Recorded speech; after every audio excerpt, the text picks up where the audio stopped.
Bonjour à tous, prenons un instant aujourd'hui pour lire et méditer différents passages du livre du ciel de Luisa Piccarreta. Au nom du Père qui me crée, du Fils qui me sauve et du Saint-Esprit qui me sanctifie. Amen. Jésus, nous nous immergeons une fois de plus en toi, dans ta divine volonté. Nous nous unissons à toi, nous nous unissons à ta divinité, à ton humanité, à ta volonté. Nous nous identifions à toi, nous nous consumons en toi. En toi, nous perdons le rien, le néant que nous sommes. Nous fusionnons nos volontés dans la tienne, nous les fondons dans la tienne. Nous te faisons l'offrande de nos volontés pour que tu t'en serves comme champ d'action, comme terrain de jeu. Nous nous perdons en toi et comme tous les jours, Jésus, nous te serrons fort contre nos cœurs et nous voulons te dire d'une seule voix que nous t'aimons. Nous voulons t'adorer, te louer, te bénir, te glorifier, t'honorer, te remercier, t'embrasser, le tout avec ta volonté à toi, au nom de toutes les générations humaines. Et nous voulons t'accueillir dans nos cœurs pour que tu t'y établisses avec ta maman, avec ton Père, avec l'Esprit Saint, avec tout. Viens, Seigneur Jésus, viens tout faire en nous jusqu'à nos derniers souffles. Vraiment, nous voulons que nos actes soient tous des actes divins, éternels, remplis de l'infini, des actes faits par toi, Jésus. Viens purifier nos cœurs, viens les ennoblir, les sanctifier, viens retirer de chacun d'eux tout ce qui te déplaît, tout ce qui résulte de nos volontés propres, tout ce qui est ni toi, ni de toi, ni pour toi. Retire tout et recrée cet espace, Seigneur, nécessaire pour que ta divine volonté puisse s'y déployer, qu'elle puisse opérer, œuvrer, agir librement à partir de chacune de nos humanités. Vraiment, Seigneur, nous t'offrons tout ce que nous sommes, nous ne voulons rien garder pour nous. Nous t'offrons nos désirs, nos affections, nos pensées, nos émotions, nos intelligences, nos faiblesses, nos misères. Nous t'offrons nos volontés, bien sûr, sers-toi de tout comme fondation pour établir ton royaume en nos cœurs. Viens, Seigneur Jésus, continuer ta vie en nous. Sers-toi de nos corps comme d'humanité de surcroît pour toi. Nous voulons que nos corps, nos humanités soient comme des petites guenilles te cachant à l'œuvre. Aussi, Seigneur, utilise nos mains, sanctifie chacun de nos actes, viens regarder à travers nos yeux, viens les diviniser, chacun de nos regards, Seigneur, viens respirer dans nos respirations, parler à travers nos lèvres, penser à travers chacune de nos pensées, viens marcher dans chacun de nos pas, viens faire battre nos cœurs, sois présent absolument dans chacun de nos micro-mouvements, Seigneur, spiritualise-nous complètement. Nous voulons devenir des petites sources de joie, des petites sources de réjouissance pour toi, Seigneur. Qu'à chacun de nos mouvements, tu puisses recevoir un chant, un hymne mélodieux d'amour, de louange, de bénédiction, de réparation. Oui, Seigneur, nous nous offrons à toi comme sentinelle d'amour, comme âme réparatrice, et nous voulons continuellement te donner les actes opposés aux offenses qui te sont faites, qui sont faites à ta maman. Nous voulons pallier à tous les manque d'amour, à toutes les froideurs, à toutes les iniquités, à toutes les méchancetés. On veut tout réparer, Seigneur. On veut réparer pour tous les péchés de vanité, de vaine gloire, tous les péchés d'orgueil, tous les péchés des hérétiques, des infidèles, des schismatiques, des sectaires, de ceux qui se débaptisent, de ceux qui n'ont pas foi en ta miséricorde. On veut tout réparer, Seigneur.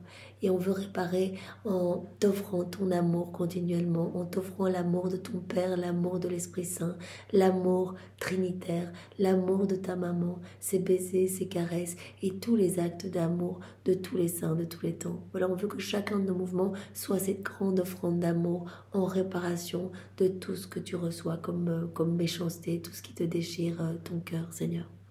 Nous voulons à chaque instant te donner toute la gloire que tu aurais dû recevoir des âmes si elles n'avaient pas quitté ta divine volonté. Nous voulons également te donner la gloire, l'amour, l'honneur que tu aurais dû recevoir des âmes réprouvées si elles n'avaient pas choisi de te quitter pour aller se perdre.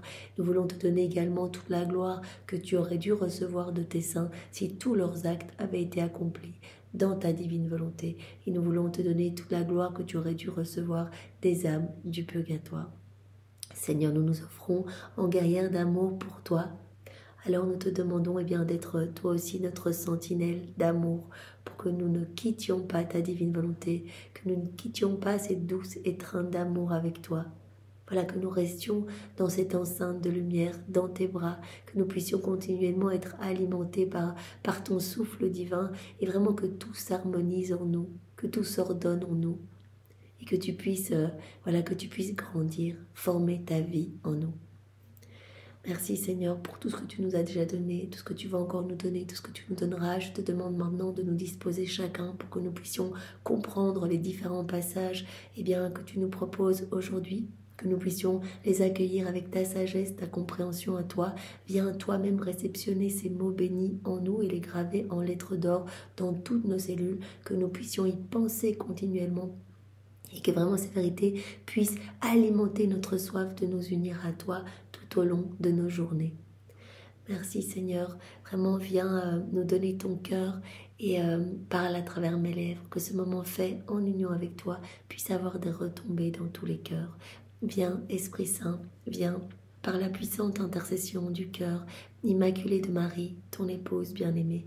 Viens Esprit Saint, viens par la puissante intercession du cœur immaculé de Marie, ton épouse bien-aimée. Viens esprit d'amour, esprit de feu, esprit de force, esprit de joie, viens nous visiter.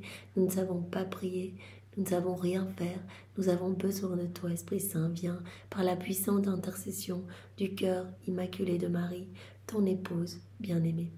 Alors nous allons voir différents passages en guise d'introduction, nous montrant que la divine volonté, elle est ordre, elle est harmonie, elle est beauté, elle est lumière. Voilà, et donc quand nous allons laisser la divine volonté prendre de la place en nous, tout va s'organiser, tout va s'ordonner en nous, tout va s'harmoniser et nous allons recevoir, ressentir cette paix profonde s'établir dans notre cœur. Nous allons recevoir tous les attributs divins. Nous allons recevoir la paix de Jésus, sa force, son immutabilité, sa constance, etc. Donc tout va vraiment s'harmoniser. Ça va être magnifique. C'est ce que Jésus nous dit tous les jours. Voilà, venez dans mes bras, venez accueillir ce cadeau que je veux vous donner. Ce n'est pas méritoire, vous n'avez rien à faire. Donnez-moi juste votre oui le matin au réveil et puis tout au long de la journée, appelez-moi et moi je m'occuperai de tout et je purifierai votre cœur et vraiment je m'établirai en vous.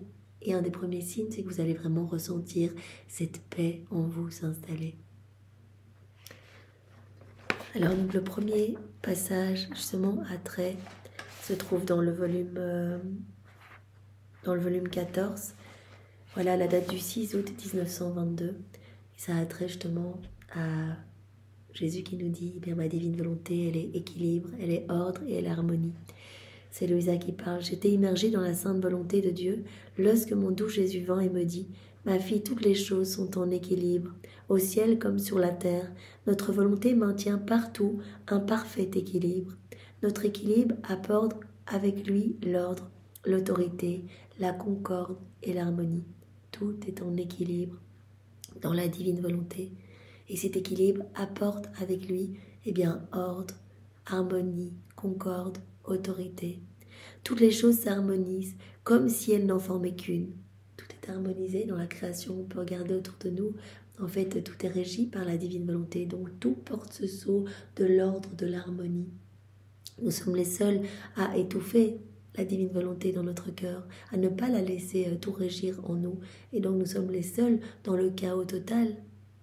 Nous sommes les seuls à ne pas être dans cette unité du divin vouloir, dans cet équilibre. L'homme qui vit dans sa volonté propre est la tache noire du tableau. Toutes les choses s'harmonisent comme si elles n'en formaient qu'une, cette unité. L'équilibre amène la ressemblance. C'est pourquoi il y a tant d'ordre, d'équilibre et de ressemblance chez les trois personnes divines. Voilà, une seule volonté entre les trois personnes divines, ordre, harmonie, équilibre, ressemblance. Toutes les choses créées sont en harmonie. L'une agit comme soutien, force et vie de l'autre. Si une seule chose créée négligeait de se maintenir dans cette harmonie, alors toute errerait et serait sur la voie de la destruction. Il y a vraiment cette unité. Tous les éléments créés sont soutien les uns pour les autres. L'une des choses créées agit comme soutien, force et vie de l'autre. Si une seule chose créée négligeait de rester dans cette unité, dans cette harmonie, toute errée serait sur la voie de la destruction. Seulement l'homme s'est séparé de l'équilibre de notre volonté, la chute d'Adam a quitté la divine volonté, il a perdu la divine volonté comme vie, il a perdu cet équilibre, cet ordre, cette harmonie, il a quitté cette unité du divin vouloir, il s'est déconnecté des éléments créés. Au départ, Adam, il était reconnu, tous les éléments créés, et bien ressentant en lui cette activité divine, le reconnaissait, le servait. Il avait un peu froid, le soleil intensifiait ses rayons, il avait un peu faim, les oiseaux venaient lui apporter des petits fruits, etc. Il était vraiment dans cette unité, et unité parfaite avec son Créateur, il était dans cette pleine harmonie, chacun de ses mouvements apportait de la gloire à la Trinité, etc. Mais en quittant la divine volonté, il n'a plus été dans cette unité, il a perdu l'harmonie, tout est devenu chaos en lui. Il a quitté cet équilibre. Voilà. Seulement l'homme s'est séparé de l'équilibre de notre volonté. Oh, comme il a erré. De sa position élevée, il est tombé dans l'abîme. Même après ma rédemption, la famille humaine n'est pas revenue à son état originel. Et que maintenant que Jésus nous propose eh bien, de revenir à cette place d'Adam dans son état d'innocence, de regagner cette ressemblance, que tout se réharmonise en nous, que tout se rééquilibre en nous, que nous puissions nous rééquilibrer avec toutes les choses autour de nous, être dans cette famille. L'âme qui vit dans la divine volonté, elle est la famille de tout le ciel, elle est dans cette harmonie complète et parfaite avec tous les saints, les bienheureux. Elle est unie à eux, elle est unie à la Trinité, elle est unie aux éléments créés. Même après la rédemption, la famille humaine n'est pas revenue à son état originel. Cela indique que la pire chose qui puisse arriver, c'est de se retirer de l'équilibre de notre volonté. On se retire de la divine volonté, on se retire de tout cet équilibre, de tout cet ordre, et tout devient chaos en nous. Cela équivaut à se jeter soi-même dans le chaos et le désordre, dans l'océan de toutes les misères.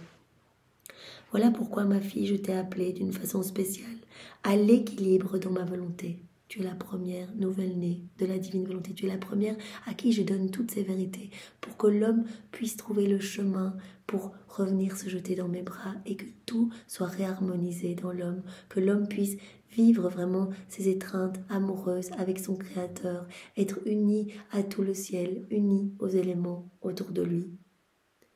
Je t'ai appelé d'une façon spéciale à l'équilibre dans ma volonté, de telle manière que ta vie dans ma volonté marque le début.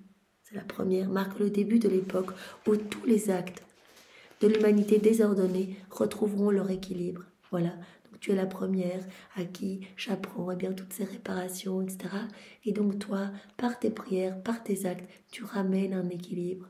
Et nous, à la suite de Louisa, à chaque fois qu'on fait nos actes, même nos petits actes du quotidien, je fais ma vaisselle, je nettoie, je mange, je parle, je dors, etc. Eh bien, tous nos actes ramènent un équilibre. On redonne de l'amour à Dieu. On rentre dans cette harmonie. On revient dans cette douce harmonie, dans cette unité avec tous. Donc, tu es la première, je t'ai appelée d'une façon toute spéciale. Et donc, cela marque le début de l'époque où tous les actes de l'humanité désordonnée vont commencer à retrouver leur équilibre. Voilà, par les actes accomplis dans la divine volonté. Tu seras en parfaite harmonie avec nous et avec toutes les choses créées. Lorsque toutes les choses sont harmonisées, nous sentirons en toi, de même qu'en chaque personne vivant dans notre volonté, l'harmonie des intelligences, l'harmonie des paroles, l'harmonie des actes, l'harmonie des pas des créatures. Voilà, quand on vit dans la divine volonté, tout s'harmonise. Notre intelligence, reste connectée à l'intelligence divine. Nos pas, vraiment sont connectés au pas de Dieu. On avance et on dit ce que tu veux, je le veux aussi. Tout s'harmonise, tout s'équilibre. Nos paroles, deviennent des paroles divines. Nos battements de cœur deviennent divins, etc. Dans notre volonté, nous établirons tes actes comme gouverneurs des actes de tous. Donc tu es la première, donc on établira tes actes comme les actes gouverneurs, donc les premiers actes qui rétablissent cet équilibre, cette harmonie dans les générations humaines. Chaque acte accompli dans notre volonté sera comme le sceau de l'ordre et de l'équilibre de tous. Voilà. On redonne de l'amour à Dieu. Par chacun de nos actes, c'est une reconnaissance de Dieu. C'est une reconnaissance de sa paternité divine, c'est une reconnaissance de son amour. Donc son amour peut s'écouler, est accueilli et nous y répondons. Il y a cet équilibre qui se remet en place. On reçoit, on rend à notre Créateur, on vit dans cet ordre avec tout ce qui a été créé autour de nous. avec tout le ciel.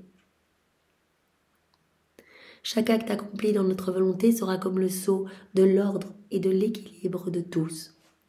Tu auras beaucoup à faire dans notre volonté. Tu nous apporteras toutes les victoires et toutes les harmonies des créatures. Notre volonté fournira ce dont les créatures ont besoin pour que soit rétabli l'équilibre dans la volonté humaine, qui a été si abîmée en se retirant de notre volonté. Donc c'est le chaos en nous. Il n'y a plus cet équilibre dans notre volonté humaine et tout va se rétablir. Voilà, avec ce cadeau que Jésus nous donne, ce cadeau de la vie dans la divine volonté, cette inséparabilité avec lui, eh bien tout va se réordonner, se rééquilibrer, tout va s'harmoniser dans nos cœurs.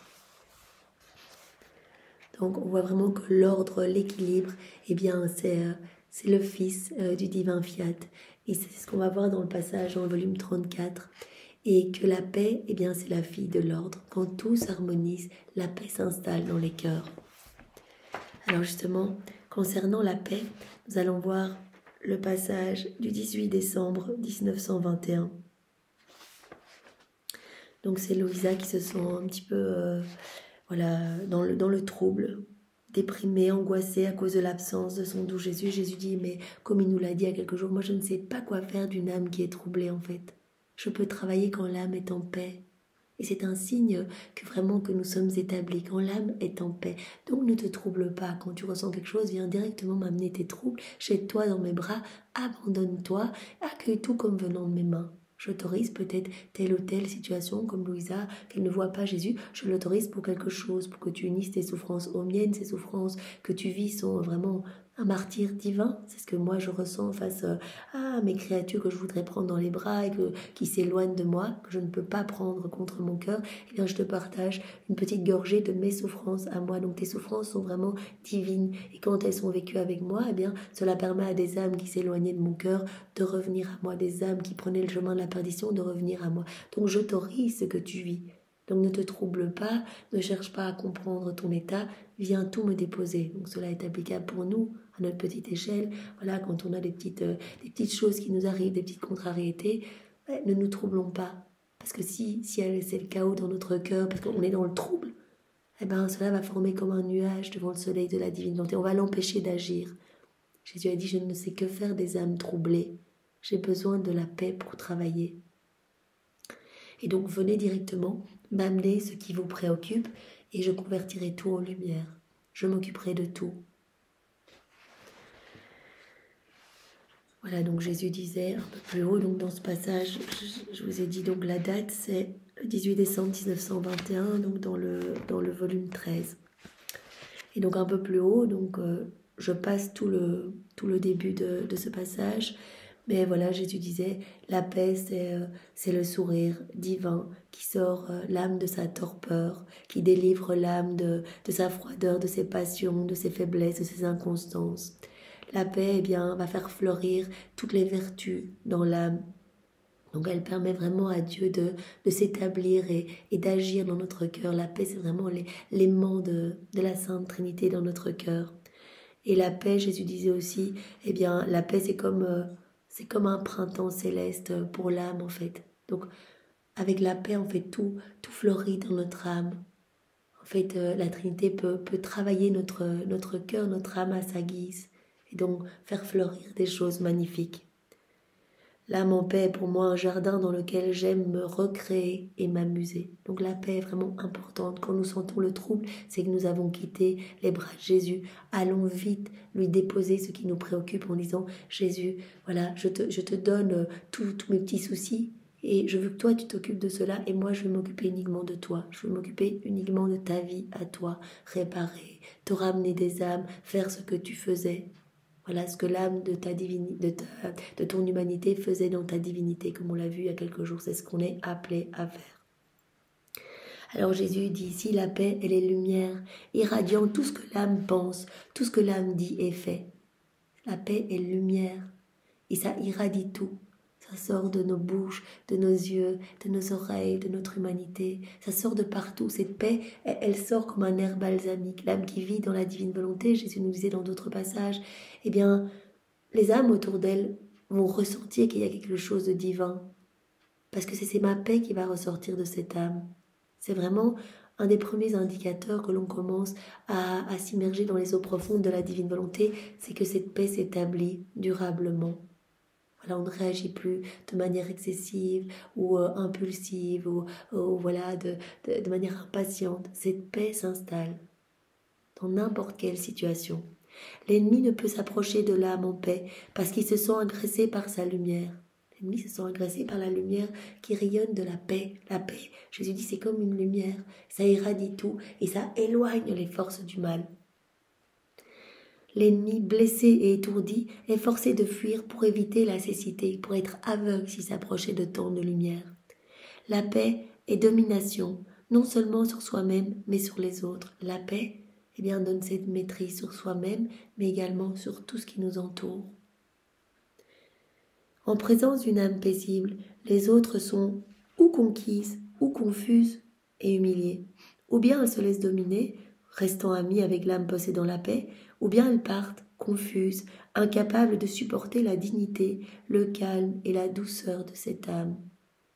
Voilà, donc cette paix, donc l'ordre amène la paix, cette paix s'irradie comme de la lumière partout, de notre aide, dans nos paroles, dans nos mouvements. C'est comme un air frais et pur qui se dégage de notre être. Et donc cette paix amène la maîtrise sur nous-mêmes et la maîtrise aussi sur les autres. C'est-à-dire qu'il va y avoir comme ces vagues pacifiques et dominatrices quelque part ces vagues de paix qui vont se répandre. Et les personnes autour de nous vont se sentir, soit conquises, soit elles vont s'éloigner, humiliées, incapables de supporter la dignité, le calme et la douceur de cette âme. Même les plus pervers vont sentir le pouvoir d'une âme en paix. Alors Jésus dit, je suis très fier d'être appelé Dieu de la paix et Prince de la paix. Aucune paix n'existe sans moi. Aucune paix sans Dieu. Si on n'est pas unis à Dieu, on n'aura jamais cette paix. On va essayer de la retrouver dans des pratiques de bien-être, dans les choses du monde. On ne la trouvera jamais. Jésus est le roi de la paix, c'est le prince de la paix, c'est la source de la paix. Quand on est dans ses bras, il nous donne tout. Il nous donne sa paix, il nous donne ses attributs divins, il nous donne sa force, il nous donne tout. Il nous nourrit complètement. Alors restons unis à lui dans ses bras et nous ressentirons cette paix et cette force s'installer en nous. Aucune paix n'existe sans moi. Ne cherchez pas dans le monde, vous ne trouverez pas.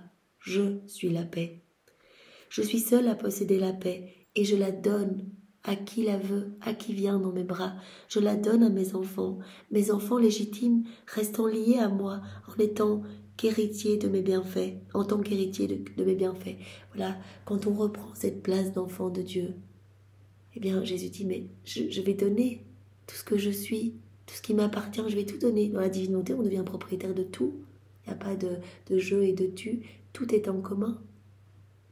Il n'y a pas de voile séparateur, tout est en commun. Et Jésus dit, mes enfants légitimes qui me reconnaissent, qui m'aiment, qui s'unissent à moi, qui s'abandonnent entre mes bras pour que je les élève, pour que je les façonne, pour que je les travaille, je vais leur donner, bien sûr, ma paix. Ils vont être héritiers de tous mes bienfaits. Le monde et ses adeptes n'ont pas cette paix. Dans le monde, vous ne trouverez pas cette paix. Et ce qu'on n'a pas, on ne peut le donner. On ne va pas pouvoir la trouver parce que le monde ne l'a pas, cette paix.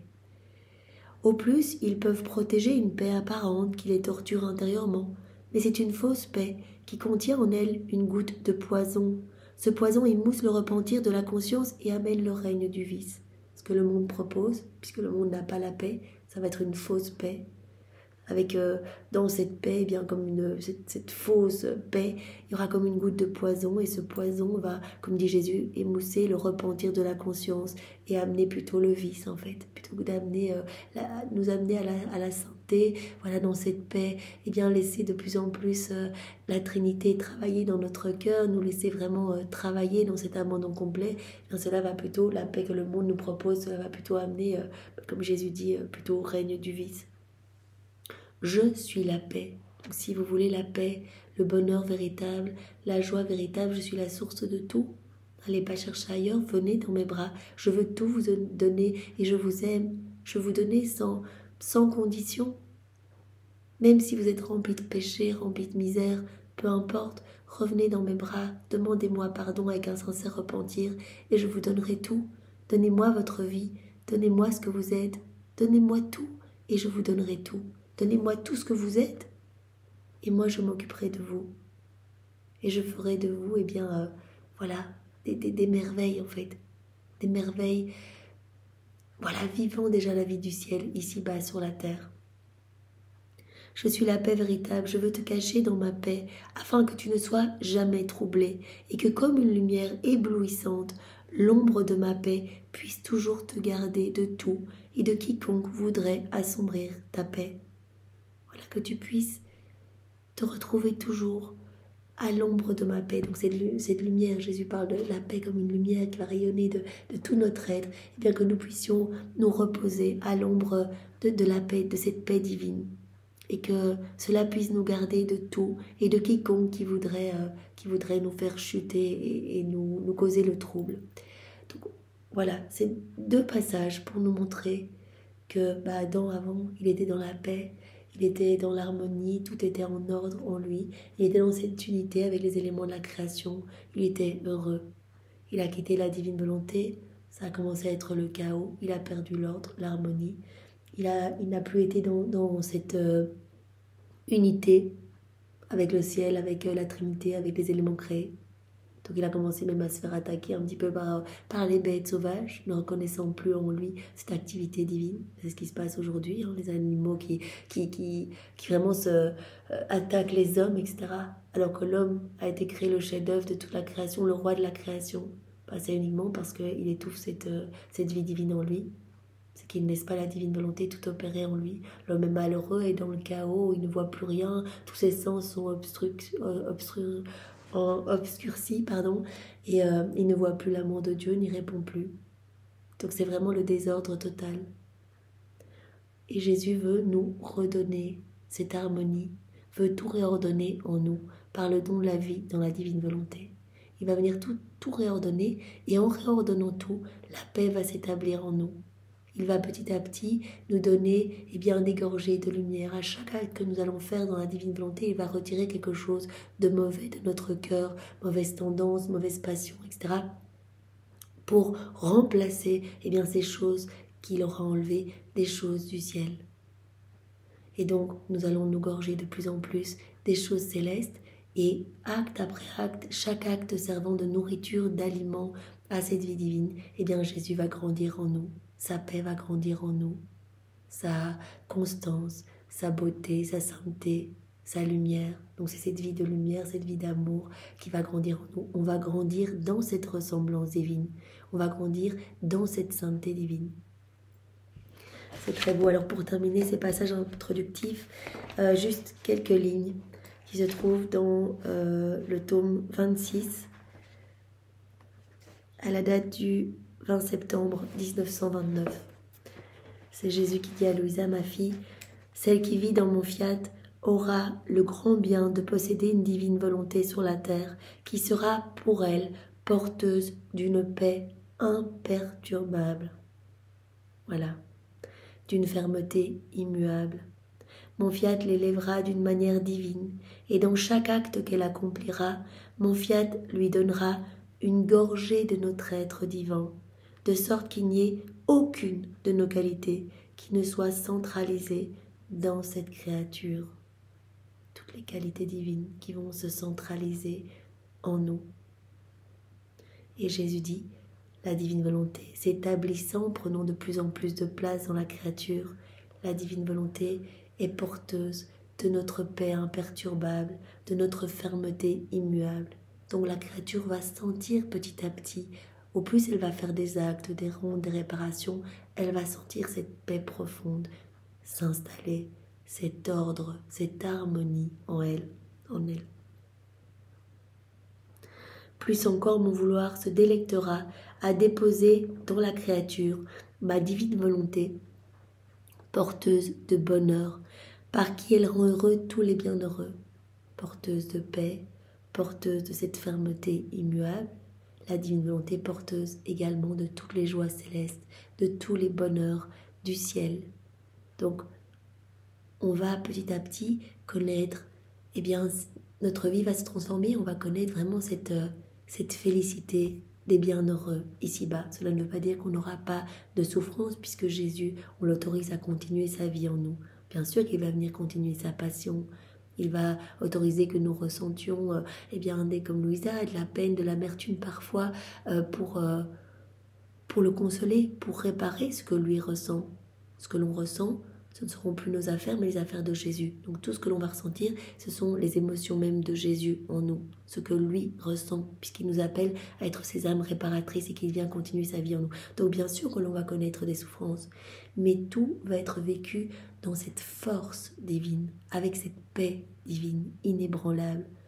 Et le tout amenant de la joie, parce que comme Louisa, elle en arrivait même à demander des souffrances, parce que comme Jésus, elle ne regardait pas sa souffrance en elle-même, mais le fruit de ses souffrances.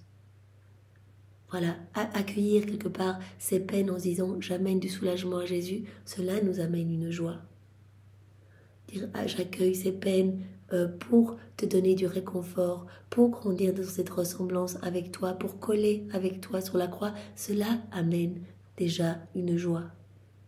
Je vis cela pour unir ma souffrance aux tiennes et pour que mes souffrances portent les fruits de tes souffrances rédemptrices et que des milliers d'âmes te reviennent. Tu souffres tant quand des âmes s'éloignent de toi, et bien que des âmes reviennent à toi, se convertissent, se repentent, se jettent dans tes bras. Cela nous amène de la joie. Donc on va connaître vraiment cette, ce délice céleste déjà ici-bas sur la terre. Voilà. Plus encore, mon vouloir se délectera à déposer dans la créature qui vit, dans ma volonté, et bien de déposer en elle ma volonté porteuse de bonheur, par qui elle rend heureux tous les bienheureux, afin que même cela ne manque pas à celle qui vit dans mon fiat, que rien ne lui manque. C'est trop beau. Eh bien, nous allons pouvoir maintenant voir le passage du volume 34, celui se trouvant à la date du 23 mai 1937. Viens, divine volonté, tout faire en chacun de nous, comme en Jésus, dans sa divine humanité. Voilà, nous émettons cette ferme intention, Seigneur, même si nous allons avoir quelques moments de distraction, peut-être pour certains qui vont se lever, etc. Eh bien, Seigneur, notre intention est posée, eh bien, que ce soit ta divine volonté qui régisse tout. Donc, même si on a à se lever, à bouger, à entendre certains bruits, eh bien, que tout soit pour te ramener des âmes. Que ce soit dans notre ouïe, nos mouvements, nos respirations, que tout amène de la gloire, que tout soit acte d'amour pour toi, Seigneur. Alors c'est Louisa qui parle. La mère du divin vouloir murmure continuellement, mais avec tellement d'harmonie, d'ordre et de paix, que ces vagues pourtant très hautes sont toujours pacifiques dans cette mer de lumière, des vagues très hautes, d'harmonie, d'ordre et de paix. Et en recouvrant les créatures, le ciel et la terre, elle commence par leur donner le baiser de la paix avant d'entrer dans leur âme. Voilà. Donc il y a ce baiser de paix qui veut être donné aux créatures, que Dieu veut donner aux créatures, nous donner cette paix. Si les créatures ne reçoivent pas le baiser de paix, c'est que le divin vouloir n'est pas là, car il n'y a pas de place pour lui, là où la paix n'existe pas.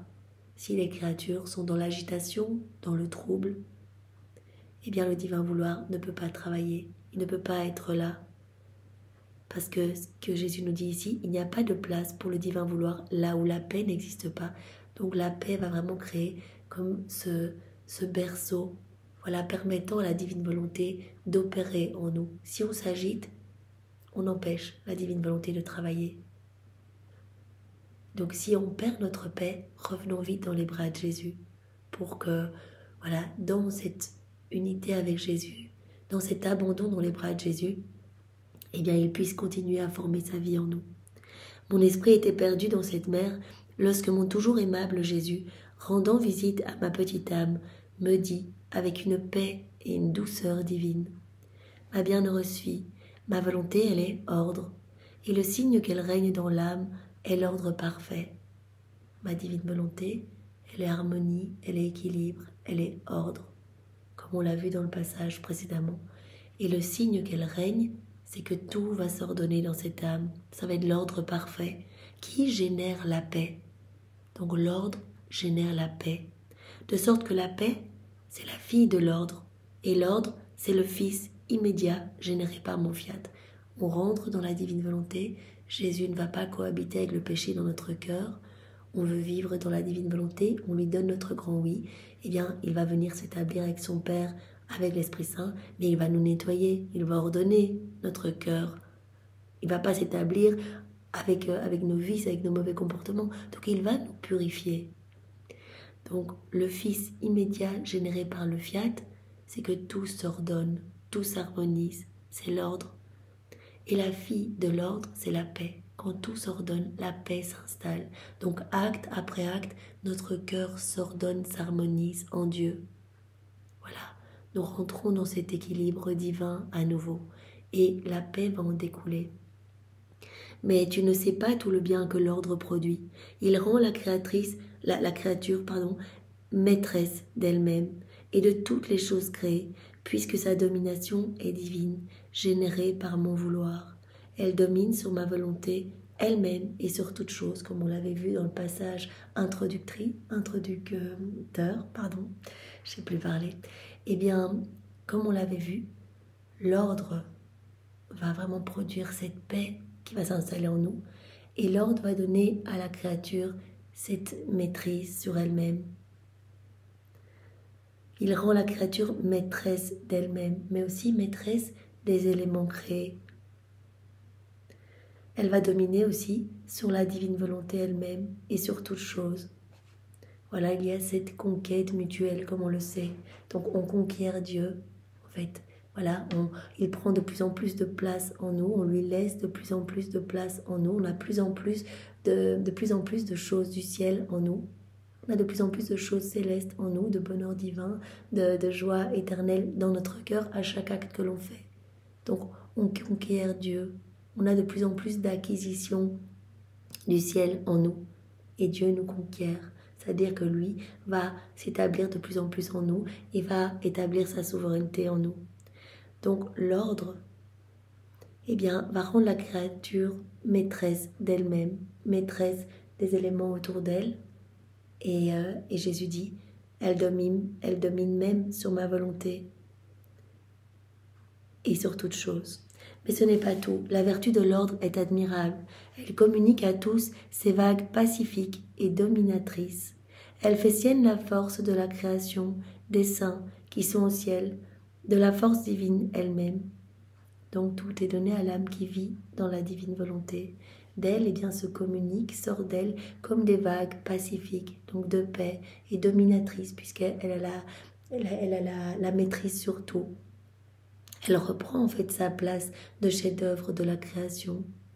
Donc voilà, elle redevient maîtresse des éléments créés qui la reconnaissent. Elle vit à nouveau dans cette unité. Elle va faire sienne la force de la création, des saints qui sont au ciel, et la force de Dieu elle-même. Tout lui appartient, nous lui donnons tout. Ses manières ordonnées et pacifiques sont si pénétrantes et insinuantes que tous la laissent faire ce qu'elle veut. Comme elle s'est donnée à tous et qu'elle ne retient rien pour elle, il est juste que tous se donnent à elle. Voilà, d'elle vont émaner ces vagues pacifiques et dominatrices. Ces manières d'agir sont si ordonnées et pacifiques qu'elles vont toucher. Voilà, elles vont toucher toutes les personnes autour d'elle. Et elle va se retrouver dans cette unité. Tous vont la laisser faire ce qu'elle veut.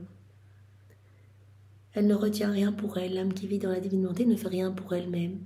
Voilà, elle fait tout pour Dieu, pour la gloire de Dieu, pour lui ramener des âmes. Il est donc juste que tout se donne à elle. Tout le ciel vient l'aider, l'entoure. Elle retrouve cette place dans cette unité.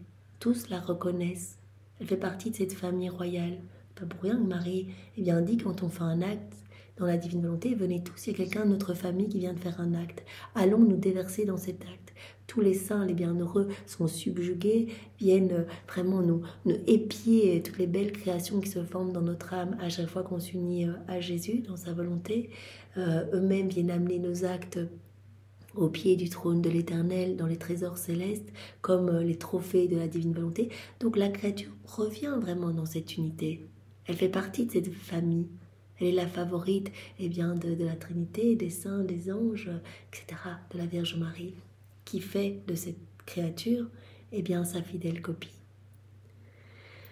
C'est pourquoi la créature ressent en elle la paix, la joie et le bonheur de la patrie céleste. Elle ressent déjà cette unité, elle ressent déjà toutes les merveilles du ciel dans son cœur.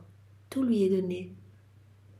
Et donc vraiment, elle est déjà comme citoyenne, comme Jésus le disait, elle est déjà citoyenne du ciel.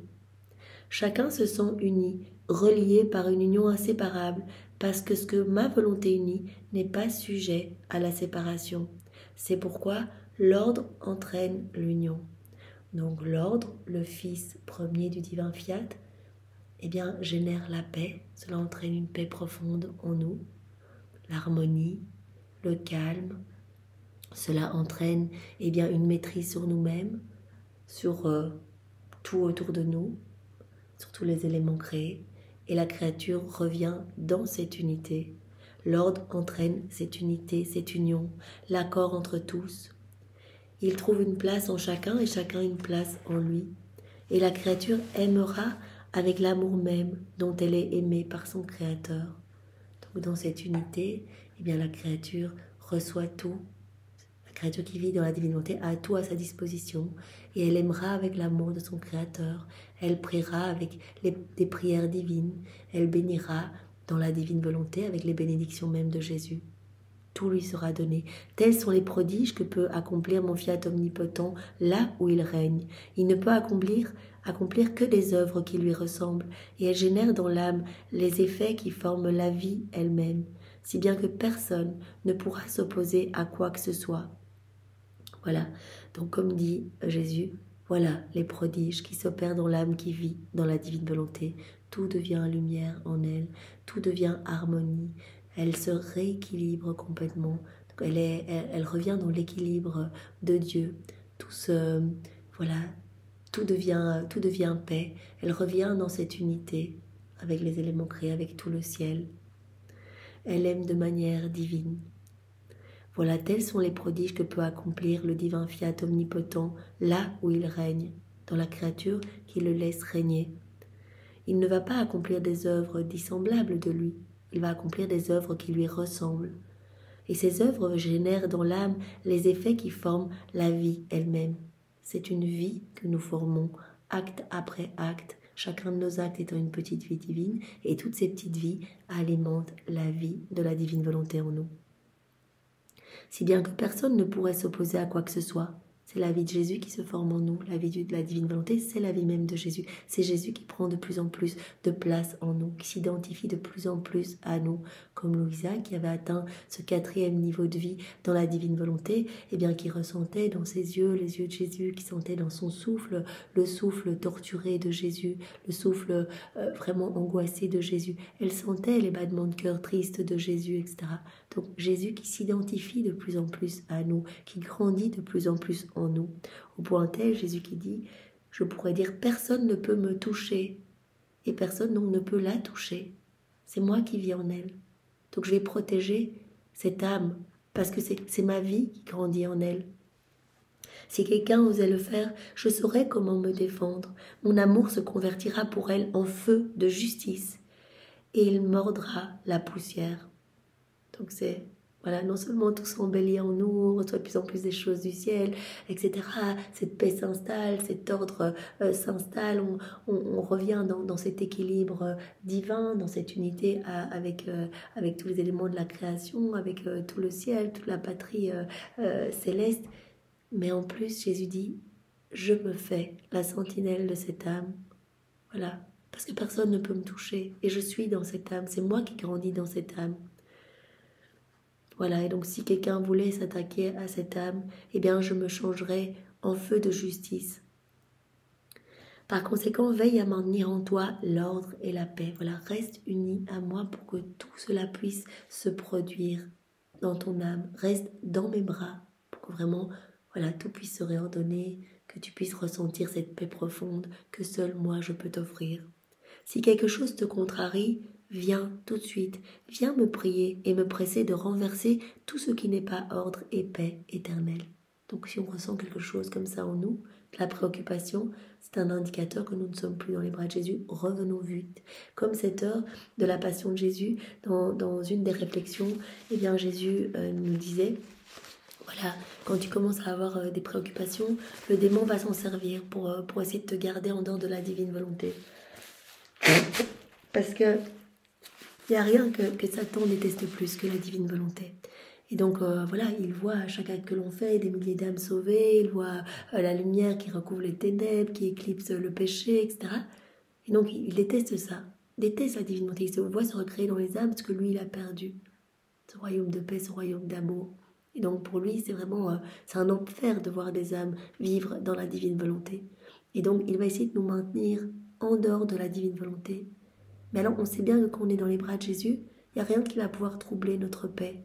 Rien. Il y a comme cette muraille de lumière et les démons, comme on l'a vu dans l'autre passage en introduction, les démons, eh bien, n'osent même pas s'approcher de ces lumières. Les démons sont contraints de s'éloigner parce que sinon ils deviendraient aveugles avec tellement de lumière qui rayonne de cette paix, cette lumière divine qui sort de nous. Donc quand on est dans les bras de Jésus, on est vraiment protégé. Mais dès qu'on quitte les bras de Jésus, là on peut se faire attaquer. Et donc, ce que Jésus nous demande, c'est, voilà, quand tu sens que tu as des préoccupations, n'attends pas que le démon s'acharne sur toi, parce qu'il va s'acharner sur toi à ce moment-là si tu quittes mes bras. Sinon, tes préoccupations vont prendre de plus en plus d'ampleur. Et cela va devenir tellement énorme que tu n'arriveras plus à revenir dans mes bras. Et moi, je suis en train de chercher des stratagèmes d'amour pour te ramener à mon cœur. Et les démons se déchaînent sur toi pour te garder en dehors de la divine volonté. Donc, quand tu vois que tu es troublé, viens vite avec toutes tes misères et pose ce petit fagot. Et moi, je le prendrai, ce petit fagot de tes problèmes, et je le brûlerai au feu de mon amour. Et avec ce que tu m'auras amené, je t'élèverai encore plus haut. Je te rendrai encore plus lumière. Après quoi, je continuai à penser à la divine volonté. Et mon doux Jésus ajouta, « Ma fille, lorsque la créature appelle ma volonté dans ses actes, afin de vivre en elle, ma volonté l'investit de sa force créatrice et renouvelle sa vie divine. » Voilà. Donc, on va faire nos actes dans la divine volonté. Chacun de nos actes aura une vie divine, investie de cette puissance créatrice. Donc, on est investi de cette force créatrice quand on fait un acte dans la divine volonté. Si elle appelle la divine volonté, lorsqu'elle est en train de travailler, ma divine volonté s'unit à elle pour ne plus former qu'un seul acte. Notre acte est vidé de ce qu'il y a d'humain pour être rempli de divin. Et manifestant sa force créatrice, elle transforme en divin tout ce que fait et a fait la créature. Donc ça c'est intéressant. Tout ce qu'on est en train de faire, on comprend bien, puisque c'est Dieu qui agit en nous, et bien que notre acte va être divin, éternel, mais aussi tout ce qui est identique à ce que nous sommes en train de faire, tout ce qui est identique à ce que nous avons fait dans le passé, dans nos volontés propres, va aussi recevoir cette empreinte divine. Je mange en ta divine volonté. Là maintenant, j'unis mon acte de manger à toutes les fois où tu as mangé sur la terre. Donc mon acte devient divin, éternel. Toi, quand tu mangeais, tu as alimenté les âmes. Donc par le fait de manger dans ta divine volonté, des milliers d'âmes vont être nourries, alimentées, mais dans toutes les générations. Dans le ciel, les âmes du purgatoire vont être rafraîchies. Les saints, les bienheureux vont recevoir une gloire accidentelle. La Trinité, vous allez recevoir une gloire magnifique, vraiment une adoration parfaite, un amour parfait. Les éléments de la création vont ressentir une fraîcheur nouvelle, etc. Mais toutes les fois où j'ai mangé dans le passé, dans ma volonté propre, Jésus vient aussi dans son extrême amour, apposer sur ces actes-là ce sceau divin, pour que toute notre vie se transforme. Parce que sinon, on traînerait derrière nous tout un passé d'actes sombres et de ténèbres. Donc, il nous rend de plus en plus lumière. Voilà. Si elle appelle lorsqu'elle est en train de travailler, ma volonté s'unit à elle pour ne plus former qu'un seul acte, et manifestant sa force créatrice, elle transforme en divin tout ce que fait et a fait la créature. Elle scelle la sainteté de ses œuvres et lui en donne le nouveau mérite et la gloire, comme si elle avait tout retravaillé pour son amour. On va recevoir le mérite aussi même de nos actes passés accomplis dans nos volontés propres, mais que Jésus aura refait dans sa divine volonté. Voilà, en fait, quand on se plonge dans la divine volonté, que de manière constante et répétée, on donne notre oui, qu'on appelle Jésus dans nos actes, en fait, on vient décrocher toute notre vie qui a déjà été refaite par Jésus. Voilà. La divine volonté scelle la sainteté de ses œuvres et lui en donne le nouveau mérite et la gloire, comme si elle avait tout retravaillé pour son amour. Si la créature aime, ma volonté appelle à la vie toutes les fois où elle a aimé. pour en faire un seul amour. Voilà, j'aime dans ta divine volonté, je t'aime Seigneur avec tes je t'aime à toi. Eh bien voilà, mon amour devient un amour, j'offre un amour divin à la Trinité. Cela alimente cette vie de l'amour en moi. Donc j'aime de plus en plus Jésus quand je le dis. Et toutes les fois où j'ai aimé, où j'ai mal aimé, où j'ai aimé de manière humaine, eh bien cela va aussi être refait. Ma volonté appelle à la vie toutes les fois où elle a aimé, pour en faire un seul amour. Si la créature souffre, elle appelle à la vie toutes les fois où elle a souffert, et elle y place le sceau des souffrances divines, en lui donnant le nouveau mérite de toutes les fois où elle a aimé, où elle a souffert, voilà, peu importe l'exemple choisi. Bref, la divine volonté répète tout ce que la créature a fait, en s'y unissant pour recevoir beauté, sainteté, grâce et fraîcheur nouvelle, amour et mérite nouveau. Donc voilà, tous nos actes deviennent divins, éternels, reçoivent cette empreinte divine. Et même nos actes du passé, eh bien, vont recevoir ce cachet royal. Et on va recevoir, eh bien, nouvelle beauté, nouvelle sainteté, nouvelle grâce, nouvelle fraîcheur, nouvel amour, nouveau mérite à chaque acte que l'on fait. Il n'existe pas dans ma volonté d'actes séparés ni de division, mais la plus grande unité. Voilà, tu fais quelque chose, c'est cette vie de l'amour qui va grandir en toi. Par exemple, tu aimes dans ma divinité, c'est cette vie de l'amour.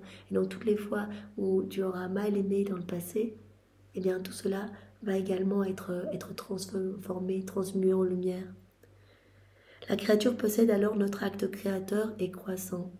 Acte créateur et croissant. Elle possède la divine volonté comme vie. Elle possède cet acte croissant, c'est-à-dire que acte après acte, eh bien, elle va grandir dans cette ressemblance divine. À chaque fois, chacun de nos actes alimente eh bien, cette ressemblance avec notre Créateur. C'est ça l'acte croissant. Par contre, notre être suprême n'est pas sujet à grandir ni à diminuer. Nous, à chaque acte que l'on fait, on grandit dans cette ressemblance, on acquiert de plus en plus des choses du ciel. À chaque acte que l'on fait, eh bien, Jésus dilate notre cœur pour nous donner plus de son amour. À chaque fois, il élargit les frontières du royaume de la divine volonté dans notre cœur. Donc, nous avons cet acte croissant. On possède l'acte créateur et croissant. Et Jésus dit, notre être suprême, par contre, il n'est pas sujet à croître, à grandir, ni à diminuer. Si grande est notre plénitude, notre immensité et notre infini, que pour épancher notre amour, nous ressentons le besoin de donner et d'aimer les créatures et d'en être aimés, mais sans jamais diminuer en quoi que ce soit. Donc nous, on donne, mais on ne va pas diminuer parce qu'on donne. On donne à tous nos enfants, on donne tout en commun à nos enfants, on donne nos attributs, etc. Mais tout reste en nous. On n'est pas sujet à croître ni diminuer. Donc c'est comme le soleil, comme on a vu hier dans cet exemple. Le soleil qui va réchauffer la terre par ses rayons, va l'illuminer, va donner saveur aux fruits, parfum aux fleurs, etc. C'est pas parce que le soleil donne qu'il aura moins de chaleur, qu'il aura moins de lumière. Donc comme nous dit Jésus ici, nous on possède cet acte créateur et croissant, mais bien sûr l'être suprême, lui n'est pas sujet à grandir ni diminuer. Il donne, mais il n'est pas sujet à diminuer. C'est pourquoi nous sommes aux aguets, pour voir quand la créature veut avoir la vie dans notre vouloir. Nous voulons vivre un moment d'amour avec la créature, on veut tout lui donner. Quand elle fait ses actes, on se déverse dans la créature. Nous venons vraiment nous couler en elle. Elle se fond en nous et nous nous fondons en elle. C'est un moment qui nous amène une joie immense, qui amène de la joie dans tout le ciel. Nous sommes aux aguets pour voir quand est-ce que la créature va nous appeler pour vivre ce moment d'union, ce moment d'amour.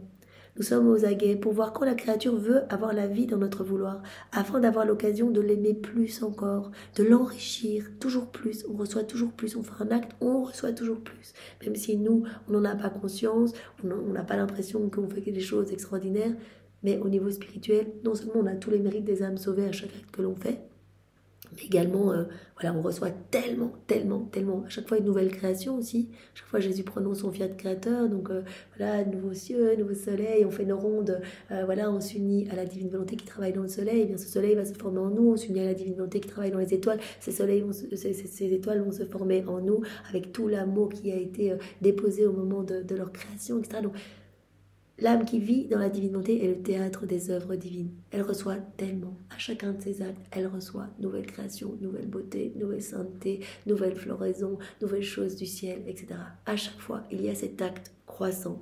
Et donc, Comme Jésus dit, on est aux aguets pour voir comment est-ce que la créature veut avoir la vie dans notre vouloir, afin d'avoir l'occasion de toujours lui donner plus, de l'aimer plus encore, de l'enrichir de notre amour, pour recevoir de l'amour. On se déverse, on donne tout à la créature qui vit dans la divine volonté. On lui donne tout pour qu'elle puisse tout nous donner, pour qu'elle puisse être vraiment dans cette harmonie d'amour, être dans cet équilibre divin. Nous pouvons dire que nous la recouvrons de notre être divin. On la recouvre de nous, on lui donne tout. Nous nous harmonisons avec elle pour partager sa joie et lui donner la nôtre. On veut tout partager avec elle.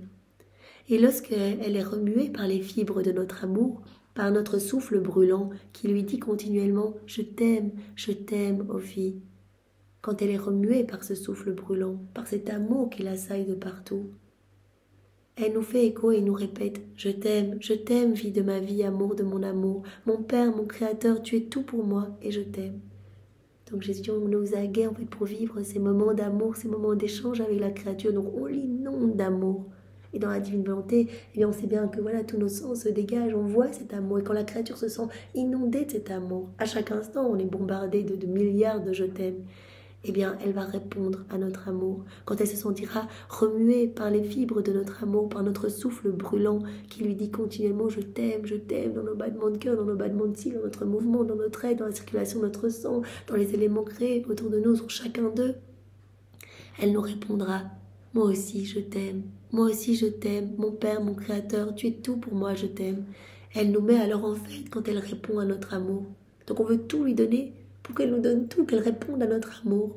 On veut vraiment qu'elle revienne dans cette danse d'amour avec nous, dans cette compétition d'amour, dans cette rivalité d'amour avec nous. Elle nous met en fait, elle nous donne les joies très pures que nous voulons, parce que nous lui avons donné la vie. Tout a été fait pour elle. C'est notre joie, c'est notre enfant, la créature. Et donc nous voulons qu'elle nous reconnaisse, qu'elle puisse se jeter dans nos bras, qu'elle puisse nous aimer, accueillir notre amour. On brûle de ne pas pouvoir donner notre amour si on ne peut pas le donner, si notre amour n'est pas reconnu. Mais quelle souffrance! C'est pour cela que la justice divine sort. Quand l'amour ne peut pas sortir, il va sortir d'une autre façon, sous forme de châtiment, sous forme de justice.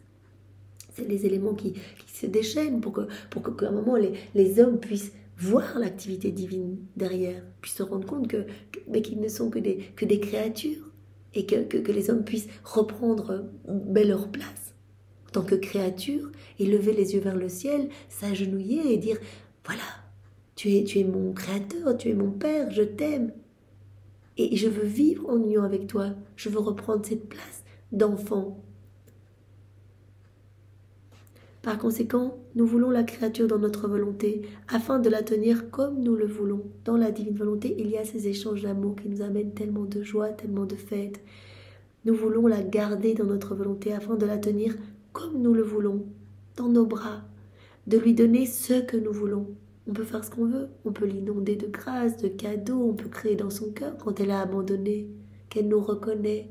Voilà, comme son Père, qu'elle se blottit dans nos bras, qu'elle se laisse abreuver, qu'elle se laisse travailler par nos mains divines.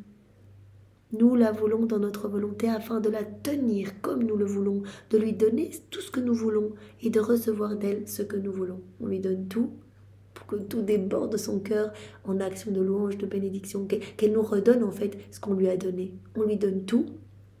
Et pour qu'elle se sente tellement inondée dans cet amour qu'elle ne puisse rien faire d'autre que de répondre à notre amour, par de l'amour divin, en redonnant tout ce qu'elle a reçu. En dehors de notre fiat, notre amour pour elle est entravé. On ne peut pas donner notre amour, il est comme bloqué, il est entravé, il est comme paralysé. La séparation est telle entre la créature et nous, en dehors de notre fiat, que la créature en arrive à se sentir loin de nous, et à nous croire loin d'elle. Voilà, donc quand on vit dans nos volontés propres, qu'on ne vit pas dans la divine volonté, on ne se sent pas dans cette intimité, on ne se sent pas dans les bras de Dieu, parce qu'on ne voit pas l'amour de Dieu, on ne le ressent pas. Donc on n'y répond pas. Et on en arrive à avoir des raisonnements de crainte de Dieu, etc. Voilà, puisqu'il n'y a pas cette intimité. On ne ressent pas ces bras de notre Père du ciel qui nous aime, mais dans une folie d'amour et qui veut tout nous donner. Quand on vit dans nos volontés propres, on est complètement perdu, tout est en chaos, tout est noir, tout est sombre en nous, il n'y a pas la paix, il y a le trouble, on est agité, on s'en sort pas, on essaie de chercher la paix dans le monde, on essaie de remplir le vide que l'on ressent en nous, et bien avec les choses ici-bas. Et donc on se sent loin de Dieu, on ne comprend pas que vraiment, voilà, tout est fait pour notre joie, que tout nous est donné vraiment pour que nous puissions rester unis à la Trinité, à notre Créateur et l'aimer. Et donc la créature, en dehors de notre divin fiat, elle se sent loin de nous. Et elle en arrive à avoir peur de nous, à nous croire loin d'elle, à nous craindre et à avoir peur de nous. C'est la volonté humaine qui éloigne de nous la créature que nous aimons tant. C'est la volonté humaine qui éloigne la créature de Dieu, qui bouge tous les canaux de communication, qui empêche la créature de voir l'amour divin et donc d'y répondre. Donc c'est la volonté humaine qui bloque toute cette harmonie d'amour entre le ciel et la terre. Donc vraiment Seigneur, nous voulons vivre dans ta divine volonté. Une fois de plus, nous te redonnons notre oui, que nous te le donnons dans ta volonté Seigneur, pour que vraiment ce oui soit immuable. Voilà, que ce oui devienne éternel, soit répété continuellement à chacune de nos respirations, à chacun de nos battements de cœur, continuellement, Seigneur. Te disant oui, nous t'aimons et nous voulons vraiment que tu prennes toute la place en nous. Voilà, nous te reconnaissons comme notre roi, notre bien et notre amour. Et nous ne voulons que toi dans notre vie, Seigneur. Tu peux nous dépouiller de tout, tu peux nous détacher de tout. Nous ne voulons que toi. Nous ne voulons que ta divine volonté comme vie. Nous te voulons à l'œuvre en nous. Nous voulons que tu grandis chaque jour en nous. Nous ne te voulons pas malheureux sur la croix. Nous te voulons heureux en nous. Nous voulons que notre cœur soit pour toi un tabernacle d'amour où tu pourras déposer tes peines et tes amertumes. Nous voulons que notre cœur soit un palais céleste pour toi. Nous voulons être d'autres mamans pour toi, Seigneur. Nous nous unissons à Maman Marie pour t'embrasser, pour te prendre dans les bras. Et nous t'offrons son cœur, nous t'offrons son immaculée conception. Nous le faisons au nom de tous, Seigneur, pour réparer, pour tous ceux qui ne voient pas ton amour, qui n'y répondent pas et qui ne veulent pas de toi, Seigneur. Soyez tous bénis et passez une belle journée dans la divine volonté. Au nom du Père et du Fils et du Saint-Esprit. Amen. Au revoir à tous.